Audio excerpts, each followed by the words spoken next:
Bom pessoal, nós estamos aqui então no nosso quarto vídeo da série de funções lineares. Lembrando, se você ainda não assistiu, lá no GTV nós temos a série de função linear, já tem 3 vídeos. Então corre lá e confere os 3 primeiros para você poder entender bem o que vai passar aqui hoje. Hoje nós vamos na sequência essa matéria falando sobre uma característica importante ali das funções de primeiro grau, que é o coeficiente angular dela, certo? A gente vai ver como que duas funções podem ser classificadas uma em relação à outra, olhando apenas o coeficiente angular. Vamos resolver alguns exercícios no final. Esse vídeo está bem bacana, bem importante. Então não esquece de conferir os últimos vídeos, ver os resumos que já tem aqui no Instagram sobre funções de primeiro grau, para a gente ficar craque nessa matéria. Então bora lá. Bom pessoal, vamos lá então. Quando a gente estava falando de uma função do primeiro grau, era sempre uma função que ela era descrita da forma y igual a ax mais b. Nós vimos que esse a aqui é chamado de coeficiente angular e esse b aqui é chamado de coeficiente linear. Relembrando que a gente viu nos últimos vídeos, o b, coeficiente linear, determina onde aquela função ela passa no eixo, onde ela cruza o eixo y. Lembrando que quando ela cruza o eixo y, a gente está falando de um ponto de x igual a zero. Então, aplicando x igual a zero aqui, essa parte que some, sobra só y igual a b. Então, b é justamente o ponto onde ela cruza o eixo y. Mas a gente não vai se atentar a esses detalhes agora. A gente vai falar como que duas retas podem ser comparadas relativas ao seu coeficiente angular. Então, vão ter 4 classificações das retas. Na verdade, elas são duas, mas essas duas têm casos específicos e acabam virando esses 4 casos que a gente vai ver aqui hoje, e depois a gente resolve alguns exercícios. Então, vamos lá. Então, o primeiro caso que a gente tem é quando eu tenho duas retas que elas são ditas paralelas. Duas retas paralelas, elas nunca se tocam. Duas retas paralelas, elas não se cruzam.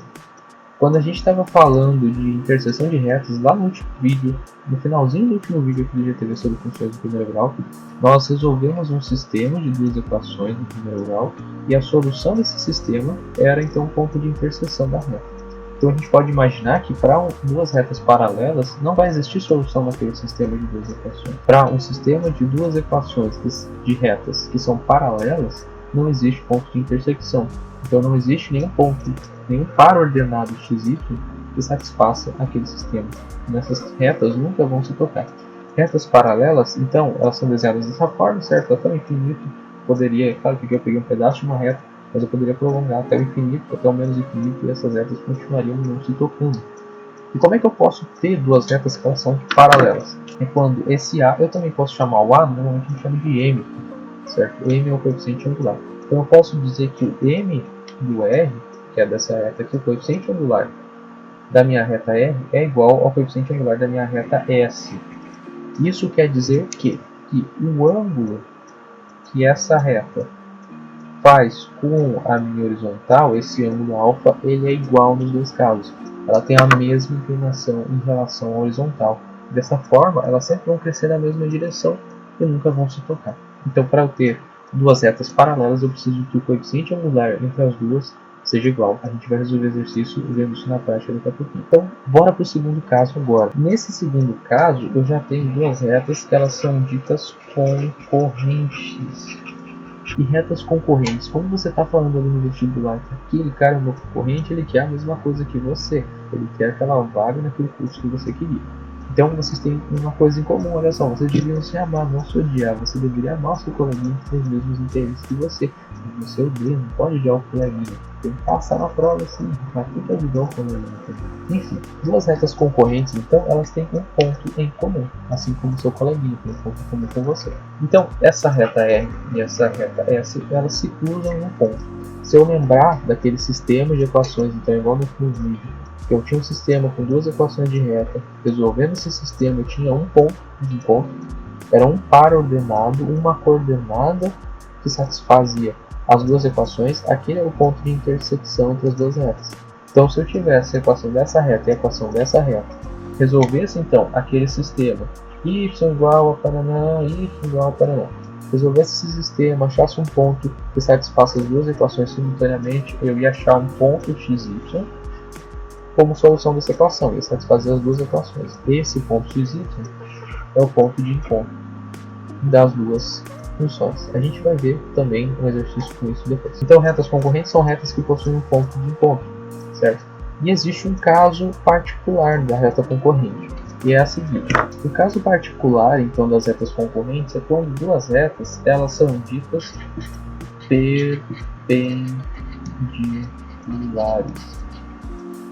Duas retas elas são ditas perpendiculares quando o ângulo entre a minha reta R e a minha reta S é de 90 graus, nesse caso elas são perpendiculares. Um detalhe, a notação para retas paralelas é essa aqui, é R paralela a S. Já para retas perpendiculares eu posso usar uma notação como sendo R perpendicular a S. Então, no caso de duas retas serem perpendiculares, é um caso particular da reta concorrente, afinal ela também está se tocando em um ponto, mas ela se toca nesse ponto de uma maneira específica, formando um ângulo de 90 graus entre um e outro. Para que eu tenha então que a minha reta R seja perpendicular à minha reta S, eu preciso que o coeficiente angular da minha reta R vezes o coeficiente angular da minha reta S sejam iguais a menos 1. Então eu preciso que essa equação aqui seja satisfeita. A gente também vai resolver um exercício logo mais, vendo essa propriedade na prática. Por fim, o último caso é esse aqui. São quando eu digo que as duas retas são coincidentes. As retas coincidentes, olha que coincidência, quer dizer que elas são as mesmas, é a mesma coisa. Aqui eu só desenhei uma, mas é porque, na verdade eu tenho duas aqui, só que uma está em cima da outra. Então retas coincidentes são a mesma reta, basicamente, ela está uma em cima da outra. Ela tem infinitos pontos em comum entre a reta R e a reta S. Então nesse caso a reta R é igual à reta S. Então vamos fazer um primeiro exercício aqui, eu tenho duas retas, e eu quero saber qual o ponto que elas se tocam, ou seja, eu estou afirmando que elas são coincidentes e quero saber qual ponto em que elas vão se encontrar. Eu teria que resolver esse sistema então. Uma forma de eu resolver o sistema vai ser a seguinte: eu posso então isolar o y de uma equação, isolar o y da outra e igualar as duas partes. Vamos fazer isso então. Isolando o y, eu vou ter o quê? Olha só, o menos 3y eu vou passar para o outro lado como sendo mais 3y. Igual a 4x ficou no lugar, mantém o mesmo sinal, menos 1. Então, 3y foi para lá, 4x menos 1 ficou do mesmo lado. Já nesse outro lado, eu vou ter 2x mais 3 igual a 5y está negativo, vai passar para lá positivo. Já esses termos aqui, 2x e 3, permaneceram no mesmo lado, estão com o mesmo sinal. Eu vou isolar agora o y. O 3 ele está multiplicando, vai passar dividindo todo mundo aqui. Então vai ficar 4 sobre 3x menos 1 terço. Já aqui, y, o 5 vai passar dividindo 2 sobre 5x mais 3 sobre 5. Então eu tenho duas equações aqui, y igual a alguma coisa e y igual a alguma coisa. Se eu quero um ponto que elas são iguais, então vou chamar aqui de y1 e y2. Eu preciso que y1 seja igual a y2. Quando isso acontece, eu tenho que 4 terços de x menos 1 terço tem que ser igual a 2 quintos de x mais 3 quintos. Vou passar então tudo que tem x para esse lado e tudo que não tem x para o outro lado. Vou ficar com 4 terços de x menos 2 quintos de x igual a 3 quintos mais 1 terço. Aqui então eu posso deixar o x em evidência, fico com 4 terços menos 2 quintos igual a 3 quintos mais 1 terço. 3 e 5? 3 e 5, eu posso tirar o mínimo dos dois lados. O mínimo entre 3 e 5 vai ser 15. Então vai ficar x que multiplica 15 dividido por 3 vai dar 5 vezes 4, 20. Menos 15 dividido por 5 vai dar 3 vezes 2, 6. É igual a 15 dividido por 5 vai dar 3 vezes 3, 9. Estou fazendo aqui então o m-c. Mais 15 dividido por 3 dá 5 vezes 1, 5. 20 menos 6, 14. X sobre 15 igual a 14 sobre 15. Aí 15 corta com 15, 14 corta com 14. X é igual a 1. Então, detalhe, não é x igual a 0, tá? X igual a 1. Por quê? Eu passei esse... seria como se eu cortei aqui, mas seria como se eu passasse o 14 dividindo. Então, por 14 dividido por 14 dá 1. A mesma coisa com 15. 15 passa para cima, 15 dividido por 15 dá 1 também. Apesar de eu ter cortado, isso aqui não fica 0, tá? Isso aqui fica 1. Então, x igual a 1. Para x igual a 1, então eu pego essa equação aqui, ou a de baixo, tanto faz, eu vou pegar a de cima. Então, y1 vai ser 4 terços de x, o x eu já achei que o ponto em que as retas se encontram, em x é 1, menos 1 terço. Eu chego então que isso aqui vai ser 3/3 igual a 1. Então, o par ordenado, ou seja, o ponto, a coordenada na qual ela se encontra, é o ponto 1. Então, nesse ponto aqui, essas duas retas aqui, elas se encontram. Esse ponto 1 satisfaz as duas equações. Ah, Christian, eu quero ver se a resposta está certa mesmo, se você não está só me enrolando. Então, eu tenho que ver se esse ponto 1 satisfaz essa equação e se satisfaz essa aqui também. Então, olha só, 4x menos 3y menos 1 tem que ser igual a 0. Eu vou aplicar o x igual a 1 e o y igual a 1. Então, eu vou ter 4 vezes 1 é 4, menos 3 vezes 1, menos 1.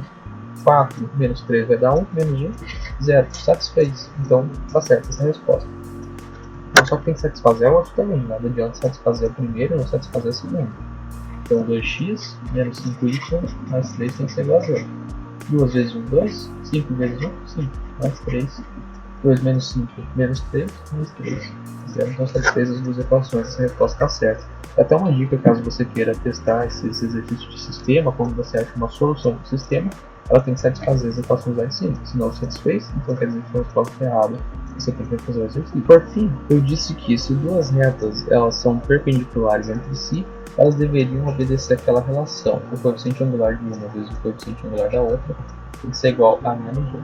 E a gente vai ver isso, a gente vai testar se duas retas elas são perpendiculares. Eu tenho essas duas equações aqui então. Lembrando que eu estou relacionando os coeficientes angulares. Ah, crítico, o coeficiente angular é o termo que acompanha o x, então aqui é um terço. Não. A gente consegue encontrar o coeficiente angular como sendo o termo que acompanha o x quando a equação está nessa forma, y igual a x mais b. O y aqui está sozinho. Aqui eu tenho um sétimo acompanhando o y, já não vale. Eu preciso isolar esse y aqui para que eu possa ter uma equação na qual eu consiga tirar o meu coeficiente angular. O que eu faço então? Y sobre 7 é igual a 1, vou passar o x sobre 3 para lá, menos x sobre 3. Então eu chego que o y vai ser igual a 7 vai passar multiplicando todo mundo. 7 menos 7x sobre 3. Vou fazer o mesmo processo para essa aqui. Y vai ser igual a 3 está dividindo y, vai passar multiplicando. 3 sobre 7x. Então, daqui eu consigo tirar os coeficientes angulares, já que o y está isolado aqui. O y está isolado aqui. Então, o termo que acompanha o x aqui é menos 7 sobre 3, não pode esquecer do sinal. E aqui o termo que acompanha o x é 3 sobre 7. Dessa forma, olha só, eu tenho que menos 7 sobre 3, que é o coeficiente angular da de cima, vezes 3 sobre 7, que é o coeficiente angular da de baixo, corta, sobra menos 1. Então, essas retas elas são perpendiculares entre si, porque a multiplicação dos seus coeficientes angulares é igual a menos 1. Então, a gente viu aqui. Primeiro é achar corretamente qual for o coeficiente angular, para isso eu isolo o y nas equações e multiplico os dois. Se der menos 1, elas são perpendiculares. Então, essas retas, elas são sim perpendiculares. Então, elas formam um ângulo de 90 graus entre si. Vamos só fazer mais um exercício aqui, bem rapidinho. Eu tenho essas duas equações aqui e eu quero saber qual que é o valor de m, tal que as duas retas elas sejam paralelas. Lembrando, para que duas retas sejam paralelas, eu preciso que o coeficiente angular da R seja igual ao coeficiente angular da reta S. Tanto faz quem é R e quem é S, o que importa é que o coeficiente angular das duas tem que ser igual. Essa equação aqui já tem o y isoladinho, eu já consigo tirar que o coeficiente angular dela é m. Então, m vai ter que ser igual ao coeficiente angular dessa aqui. Essa aqui, o y já não está sozinho, ele está acompanhado. Então, eu preciso isolar o y para eu poder tirar o coeficiente angular. Para me isolar o y, já que o 2 está multiplicando, eu vou passar para lá dividindo. Então, vai dar menos 3 sobre 2x mais 1 sobre 2. Então, o coeficiente angular aqui é menos 3 sobre 2. Então, m tem que ser igual a menos 3 sobre 2. Então, se o m for menos 3 sobre 2, essas duas equações aqui vão ser paralelas. Você percebe que uma seria 5 aqui e a outra seria meio. Mas lembrando, o coeficiente linear, que seria esse termo aqui, ele só vai me indicar onde a função ela vai cruzar o eixo y. Então, ela vai subir ou vai descer mais a função. O que importa para mim é o coeficiente angular, que vai relacionar a inclinação da função. Onde ela toca o eixo y não vai influenciar se ela vai tocar ou não a outra função, apenas o coeficiente angular.